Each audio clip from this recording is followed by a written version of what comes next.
Hola a todos, estoy utilizando este medio pues teniendo en cuenta las dificultades que tuve para ir a clase el jueves y no quería que nos atrasáramos en el contenido del curso. De todas formas, como ustedes han visto, tenemos un cronograma pues completamente organizado y no quiero que empecemos como a atrasarnos y a tener que mover ciertos asuntos. Entonces recurro a este medio que me parece que es uno que, que realmente se explora muy poco y es muy interesante para que como para exponerles un poco el contenido de lo que era esa sesión del jueves, de todas formas teniendo en cuenta que el martes destinaremos un espacio en cada curso, pues dependiendo de lo que el grupo lo necesite, pues para resolver algunas dudas o inquietudes sobre este tema.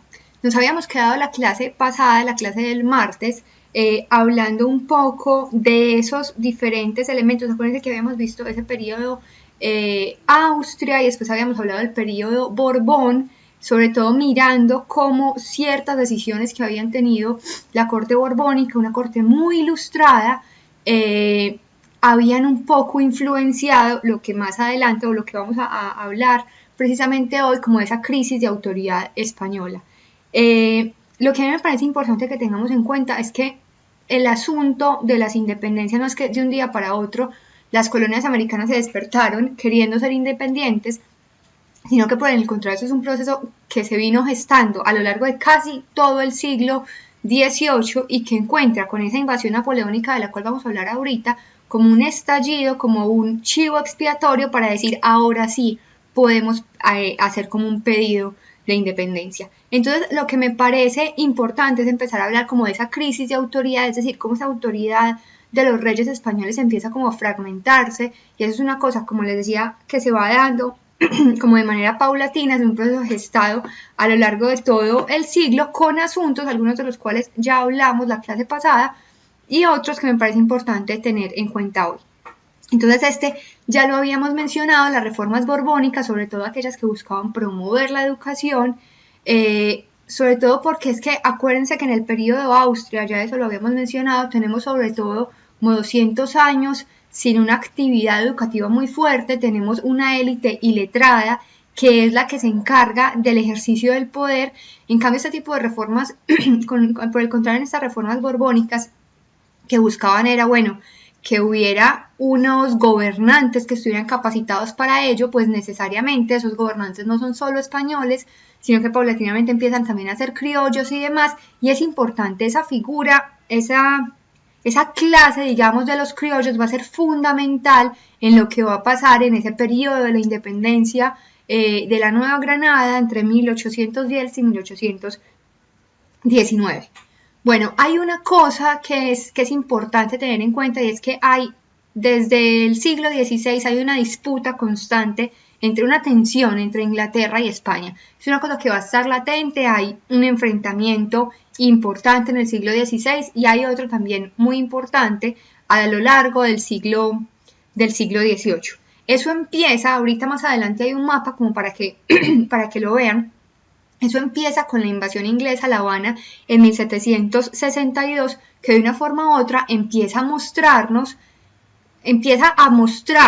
a los habitantes de América, pues que España no es esa gran potencia tan fuerte que nosotros siempre hemos tenido, sino que realmente tiene como unos puntos de debilidad. Piensen en esto, si yo tengo un enemigo A, y siempre he pensado que ese enemigo A es intocable y resulta que llega B y lo desbarata, entonces de pronto yo digo, bueno, puede ser más mi imaginario y un imaginario colectivo gestado alrededor de lo que es esa figura A, más que lo que realmente es. Entonces eso es lo que pasa precisamente con eso de la invasión inglesa a La Habana y después con la pérdida de la Florida. Acuérdense que ahorita van a ver en el mapa las colonias españolas en América no llegaban solo hasta el actual México, llegaban mucho más arriba, una parte importante de Estados Unidos. Y ellos empiezan paulatinamente a perder esos territorios. Entonces miren que entre el 62 y el 63 pierden, pues y los ingleses invaden La Habana, después los españoles la recuperan, hablaremos de eso cuando hablemos de la independencia de Cuba. Pero entonces esa invasión de La Habana, al año siguiente la pérdida de la Florida, que era un lugar importante, entonces miren que se empieza como a resquebrajar esa España intocable, esa figura de poder que era la que se había gestado pues desde el periodo de la conquista. Entonces miren, aquí tenemos 260 años de una figura que paulatinamente empieza a resquebrajarse. Entonces lo que me parece interesante es que empecemos a darnos cuenta cómo esta idea de la crisis de autoridad no es un asunto de un día para otro, sino que fue un proceso que se fue acumulando de manera paulatina. Bueno, de este también habíamos hablado un poco la sesión pasada, que son las reformas fiscales y administrativas, sobre todo vinculados a un aumento en el control y a un alza en los impuestos.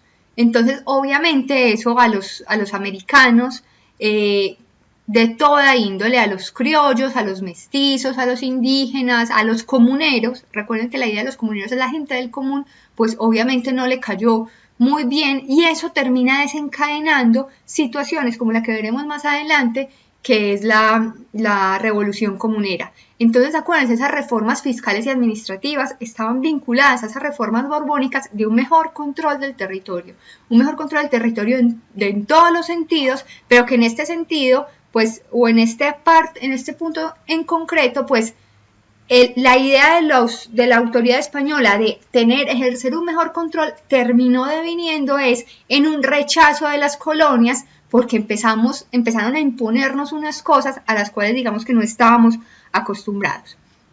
Bueno, esta figura a mí me parece que es importantísima, el gracias al sacar. Recuerden que habíamos hablado la sesión pasada de esa clase, digamos, ese grupo social que eran los mestizos en esa pirámide racial y social colonial de casi 16, no castas, pero de 16 grupos, y los mestizos, que recuerden que son hijos de un español y de indio, que terminan estando, recuerden que habíamos dicho, el mestizo es un grupo, es un hombre que nace libre, que termina siendo como un híbrido social, pero eso en este contexto de la colonia, más que una ventaja, es una cosa negativa, porque no se adapta a ninguna parte, no pertenece a ningún punto, y en ese momento, en este contexto del siglo XVIII, aparece esa figura del gracias al sacar, que es una cosa que es muy interesante. ¿Qué era el gracias al sacar? Era una carta de pureza de sangre. Con eso, acuérdense, el problema fundamental de ese contexto y un poco del nuestro en general es que todas esas cosas, la pureza de sangre no necesariamente se tenía, se podía también comprar. Lo mismo que el demostrar que se era cristiano viejo. Uno diría, bueno, en muchos de los casos, pues eso bajo de cuerda se podían hacer cosas que no necesariamente respetaban ciertos parámetros de legalidad. Entonces ese gracias al sacar era una carta de pureza de sangre, y eso empieza a generar unos cuestionamientos desde el grupo mestizo. Entonces piensen, ¿cómo así? La pureza de sangre no la debo tener, me están diciendo que la pureza de sangre la puedo comprar. Entonces eso va a generar un poco como a cuestionar, los mestizos empiezan a cuestionar esa idea del monarca como una figura intocable, precisamente porque es que puedo comprar mi pureza racial, y eso se termina vinculando a ideas que son muy de la época del romanticismo y de la Revolución Francesa, que son las ideas de igualdad y de libertad. Entonces es la cosa, miren que todavía nosotros hoy hablamos un poco de eso, es la idea de todos somos iguales, pero resulta que hay unos más iguales que otros, o hay unos más libres que otros, pero resulta que entonces esa libertad, esa igualdad yo la puedo comprar. Entonces es un asunto que miren que empieza como a desestructurar. Recuerden que ya lo habíamos mencionado la sesión anterior, empieza un poco como a hacer tambalear y a generar como fracturas en esa pirámide social, esa pirámide racial, que termina siendo lo que estructura, o lo que tenía tan fuertemente estructurado esa sociedad colonial. Bueno, en 1776 la independencia de las colonias americanas. Miren entonces que aquí también hay un asunto importante. ¿Qué pasa con la independencia de las colonias americanas? Recuerden esa analogía que les ponía ahorita con A y B, que era entonces nosotros los criollos o los mestizos que hemos seguido la autoridad de ese monarca español intocable porque es un absolutismo y es una figura estable y poderosa de la cual no nos podemos sublevar, pero llega otro que es Inglaterra y primero invade La Habana y después pierde la Florida. Entonces uno dice, bueno, entonces España no es tan fuerte como tradicionalmente lo hemos pensado, porque Inglaterra entonces es más fuerte que España. ¿Y qué pasa? Resulta que las colonias americanas se independizan de ese que era ya más poderoso que España. Miren que entonces aquí hay como una sucesión que es muy interesante, porque entonces nosotros respetábamos a que era esa figura poderosa, pero A, la presencia de B la hace tambalear y resulta que B también se tambalea porque se independizan.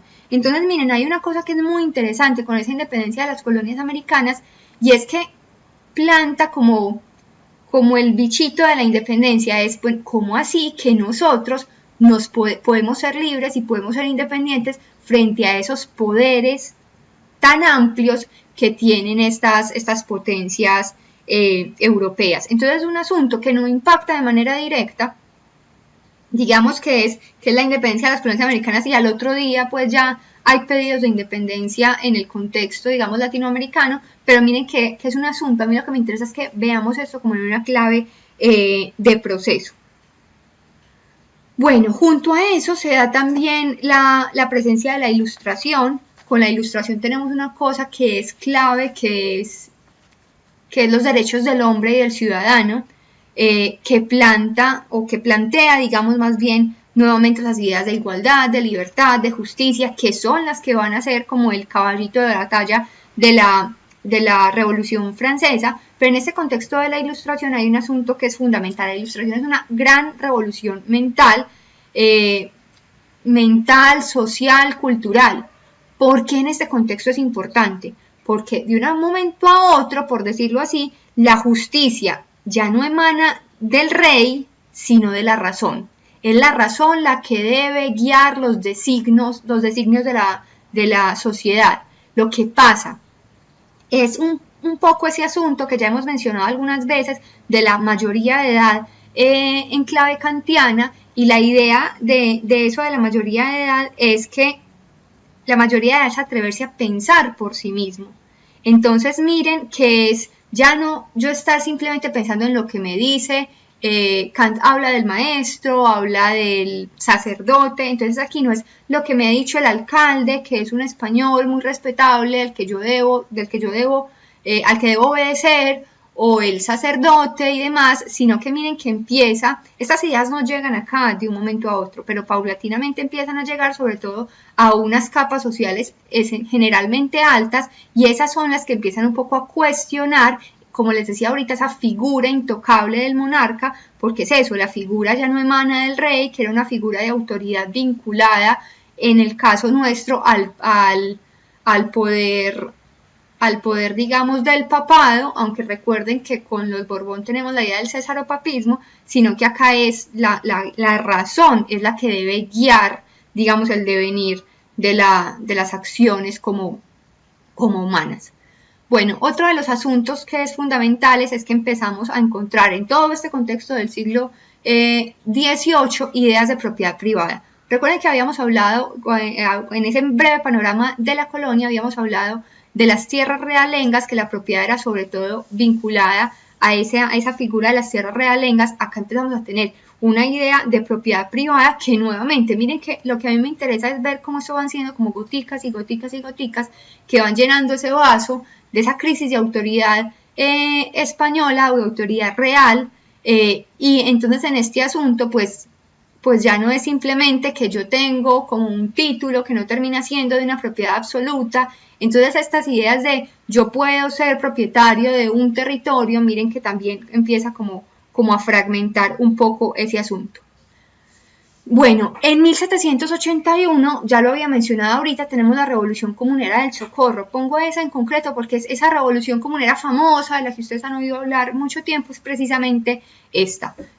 Los comuneros del Socorro, recuerden, ya les repito pues para que lo recordemos, esta es, los comuneros es la gente del común que termina un poco,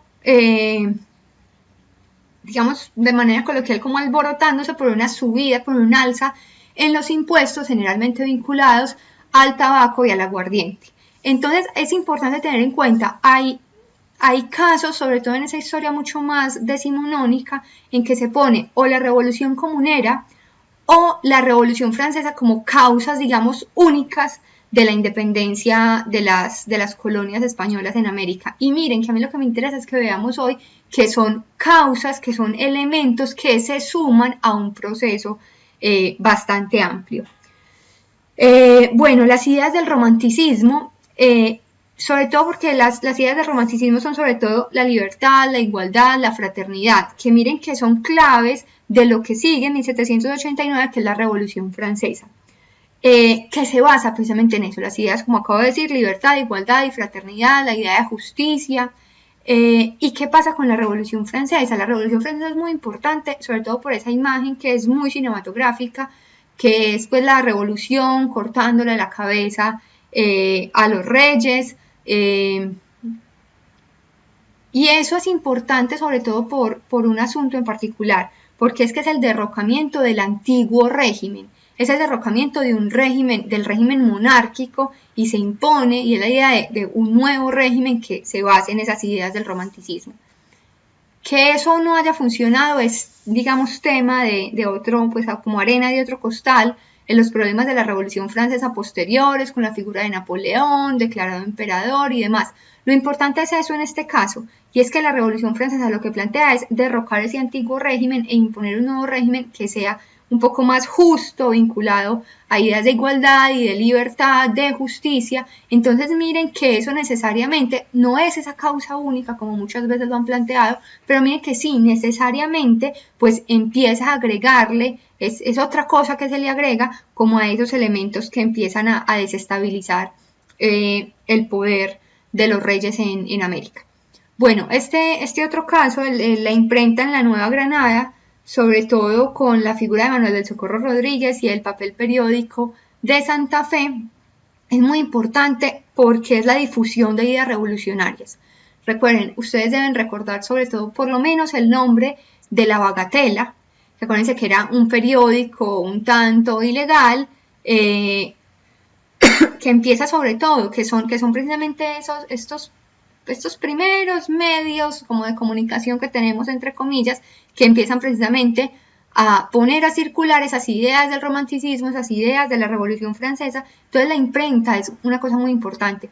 Recuerden que la imprenta, eso incluso hablamos de eso la primera sesión, la imprenta es una de esas claves, la invención de la imprenta de tipos móviles es una de esas claves que da inicio a la modernidad, y en ese contexto, en ese momento, en el siglo XVI, es muy importante. La aparición de la imprenta termina deviniendo en la reforma y la contrarreforma, termina generando un cambio absoluto dentro de la Iglesia católica y la aparición de la Iglesia protestante.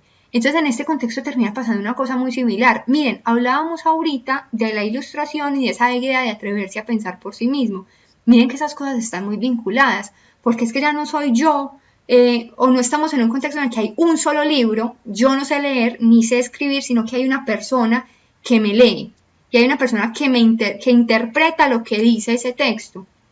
Cuando aparece la imprenta, en el contexto, digamos, de la historia universal, empieza también a aparecer la lectura en privado. Esa es una cosa que es muy moderna, y la lectura en privado termina generando la posibilidad de pensar por nosotros mismos. Entonces, esa imprenta en la Nueva Granada no solo genera esa difusión de ideas revolucionarias, sino que empieza un poco a traer esa idea que es muy moderna de la mayoría de edad, que miren que es todo este contexto pues del siglo XVIII.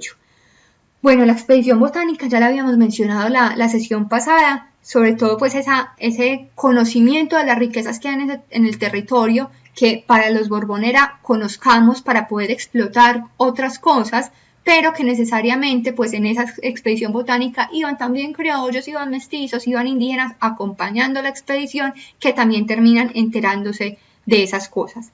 Bueno, y dos elementos adicionales. En 1805 tenemos la Guerra de Trafalgar, que es entre España e Inglaterra y que termina un poco con la victoria inglesa y es el gran dominio inglés del mar. Alguien preguntaba en uno de los dos grupos la sesión pasada sobre las colonias, sobre quién había sido, de la India, de quién había sido colonia, y yo les respondía que la India había sido colonia inglesa precisamente en este contexto.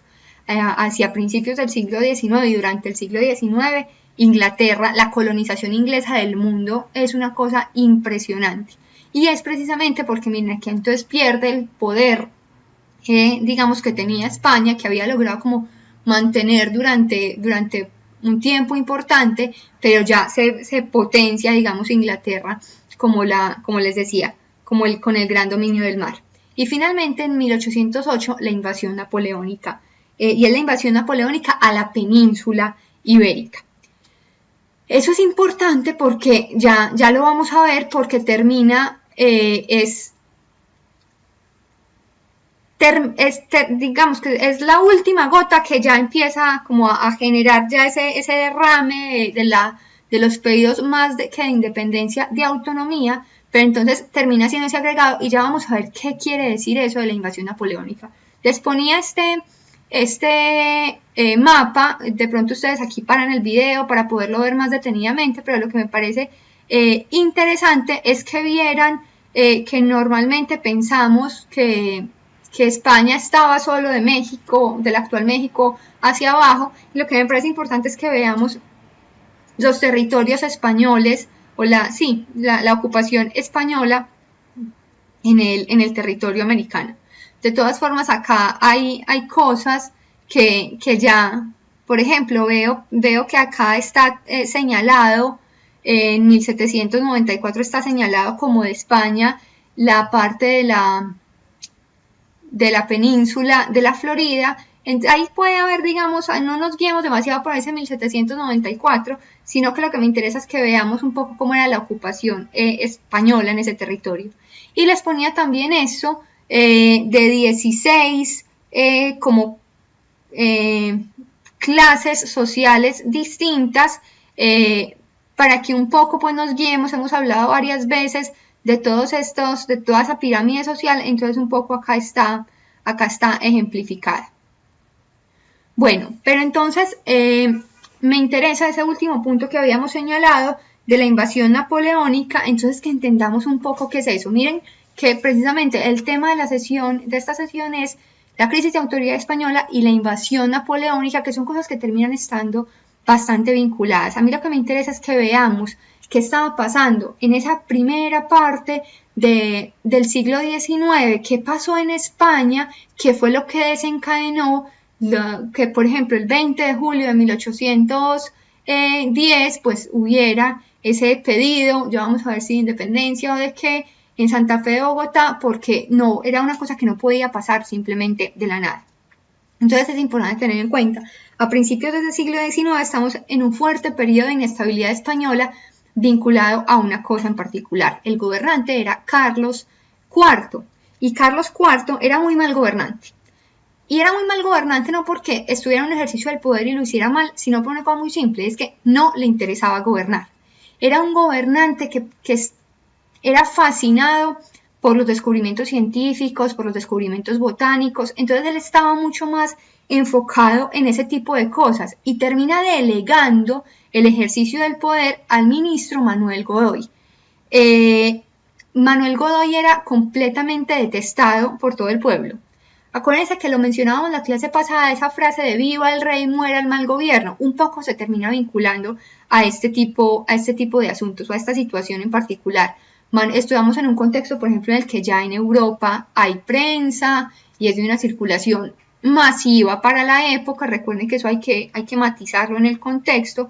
Y por ejemplo, el ejercicio del poder del ministro Godoy es absolutamente satirizado en la prensa, en esos papeles periódicos pues que circulan en el contexto de la península. Entonces miren que es una inestabilidad pues muy, muy fuerte. El rey no le interesa gobernar, que es esa figura de autoridad, entonces nos imponen otra figura de autoridad que es en la que recaen, digamos, la culpa de muchas decisiones que posiblemente no tomaban solo él. Entonces estamos en un contexto que es muy complicado y que lleva a Carlos IV a abdicar en favor de su hijo Fernando VII. Y lo que es importante, entonces, miren, acá hay un asunto que es fundamental. Yo recuerdo alguien me contaba en algún momento, una persona de Inglaterra, uno desde aquí dice mucho, no, seguramente Carlos va a abdicar, pues Isabel es una reina, ya pues es la persona que más ha reinado en el contexto inglés, seguramente pues le sigue el trono a su hijo Carlos y después Guillermo, entonces uno dice seguramente Guillermo va a abdicar en favor de su hijo. Y algo que le oí a esta persona de Inglaterra es que es altamente improbable, por no decir imposible, porque es que es una responsabilidad estar en el ejercicio del poder, ejercer el poder como rey.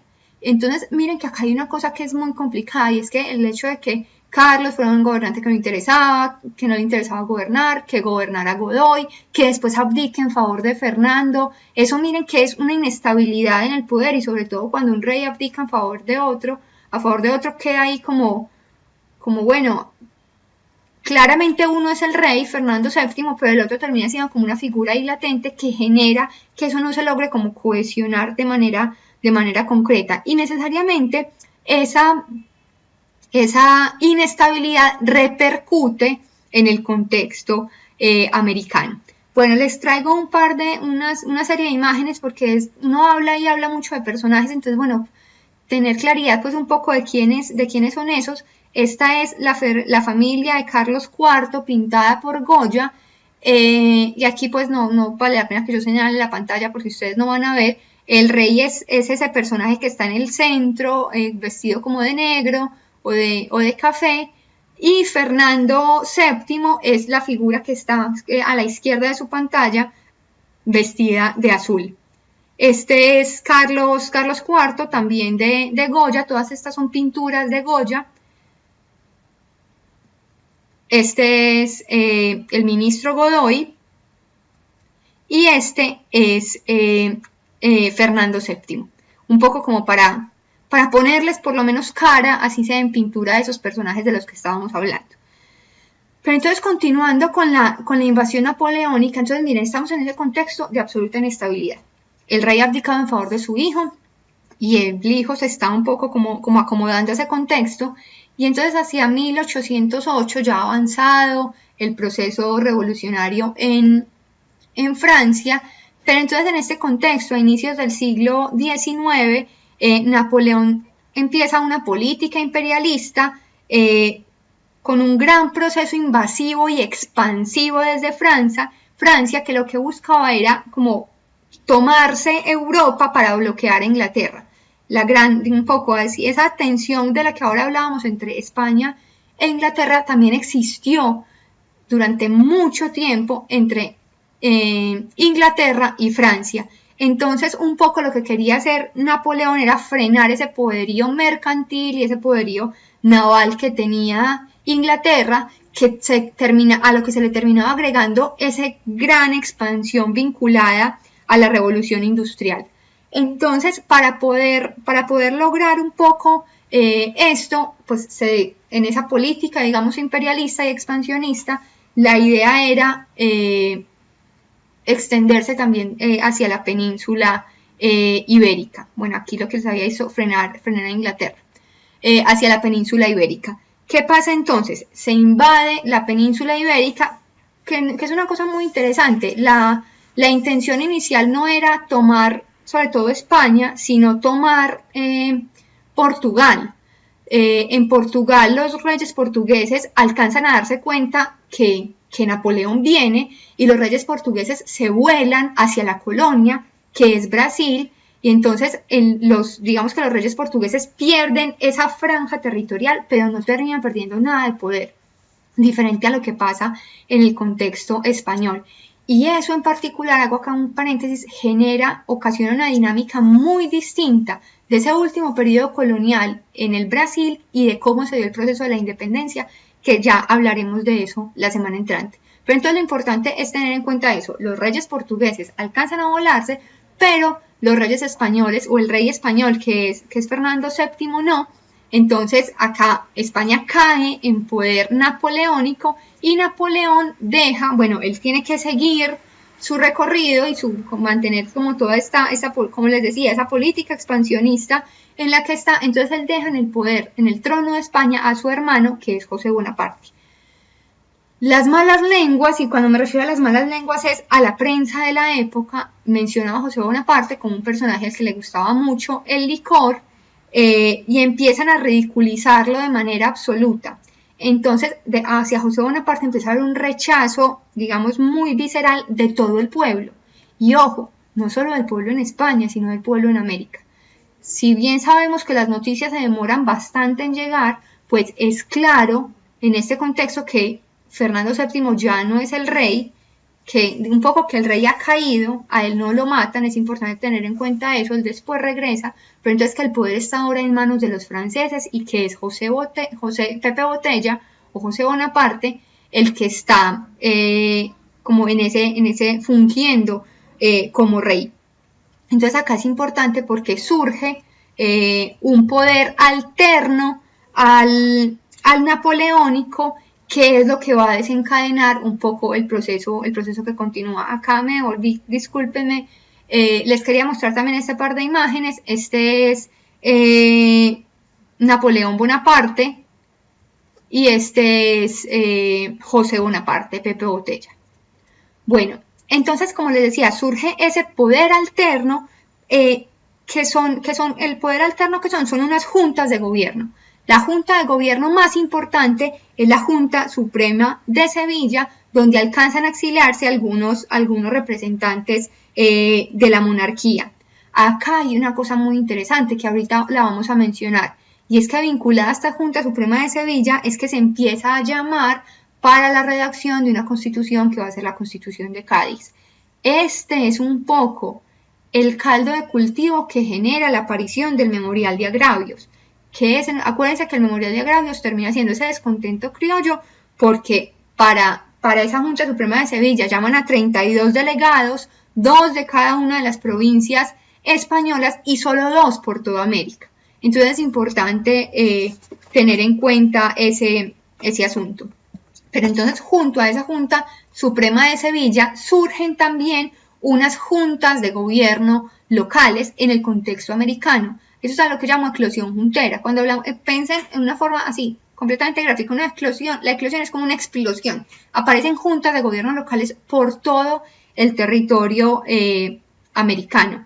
¿Quiénes integraban esas juntas? En esas juntas estaban funcionarios españoles, personas del clero, pero también criollos. Entonces es importante porque un poco el deseo de las juntas era, bueno, no tenemos rey porque no nos interesa seguir como los mandatos de Bonaparte y del gobierno francés. Entonces creamos una junta local en la que estamos un poco como cuidando el poder del rey, cuidando el territorio y manteniendo la administración territorial mientras esto se soluciona. De todas formas, eso empieza a ser muy mal visto por los virreyes porque empiezan a ver amenazado su poder, porque es ese poder alterno que, si bien en principio tenía, como les decía ahorita, como fin conservar el orden y el poder, pues paulatinamente las cosas irán cambiando. Una cosa interesante es que la Junta de la Nueva Granada es un fracaso absoluto, se llama la Junta y hay gente que se demora más de 4 meses en llegar. Entonces, claro, en llegar de todo el territorio, recuerden que ya existía el Virreinato de la Nueva Granada, que estaba integrado también por Quito y por la Capitanía General de Venezuela. Entonces imagínense lo que era moverse de un extremo, por ejemplo, a otro de este territorio. Eran cosas que eran muy complicadas, pero es importante entonces tener en cuenta, hay una aparición de juntas locales en todo el territorio. Esta es como una imagen que me parece interesante, pues como para que veamos a qué nos referimos con esto de una junta. Mientras tanto en España, bueno, me voy a volver, discúlpenme un momento porque pensé que había agregado aquí una cosa que no tengo, pero que me parece importante mencionar. Me parece que es fundamental mencionar. Esas juntas de gobierno son de 3 tipos. Yo juraba que había puesto esto, no sé qué se hiciera. Hay juntas realistas. Las juntas realistas, ¿cuáles son? Son las juntas que están literalmente cuidando el poder del rey. Nosotros seguimos siendo, estamos totalmente vinculados al poder del rey, ojo, de Fernando VII, y estamos cuidando esto mientras él regresa. ¿Qué juntas son realistas? Por ejemplo, la Junta de Pasto y la Junta de Santa Marta. De ahí, precisamente, y de esa actitud, digamos, tan realista de Pasto durante todo este contexto independentista, es que están precisamente esos chistes que nosotros contamos de los pastusos. También hay otro tipo de juntas, que son las juntas autonomistas. ¿Cuáles son las juntas autonomistas? Recuerden un asunto que yo les había planteado por ahí, la clase pasada, cuando hablábamos de la colonia, que era ese ejercicio del poder mucho más autónomo, vinculado un poco a esa justicia consuetudinaria, que planteaba un poco una autonomía de las colonias. Esto un poco se desprende de ahí. Esas juntas autónomas o autonomistas estaban planteando un poco una autonomía del gobierno, queremos mayor autonomía pero no independencia. Queremos ser más autónomos frente a lo que pasa en España, frente a las decisiones que se toman en España, que los criollos tengamos autonomía para gobernar, pero no estamos hablando de independencia y esto es fundamental. Entonces, por ejemplo, ¿qué juntas eran autonomistas? Y aquí entonces lo que me parece importante es que ustedes conecten con eso del 20 de julio. ¿Qué juntas eran autonomistas? La Junta de Antioquia y la Junta de Santa Fe de Bogotá. El pedido, de eso hablaremos el martes, el pedido del 20 de julio es un pedido de autonomía, no de independencia. En esas juntas autonomistas hay una cosa que es muy interesante, y es que se habla de los criollos en el ejercicio del poder, pero no del pueblo. El pueblo en ese contexto era usado un poco como un tumulto muy miedoso que funcionaba para la sublevación, y ya después de eso nos quedamos solo el grupito que nos sentimos capacitados para gobernar. Y la última junta el tercer tipo de junta, recuerden, realista, autonomista e independentista, es los criollos que ya sí definitivamente tenían ideas de separación de España. Ya no es cuidamos el poder porque acá está el rey o denos más autonomía, sino definitivamente queremos estar separados del poder español.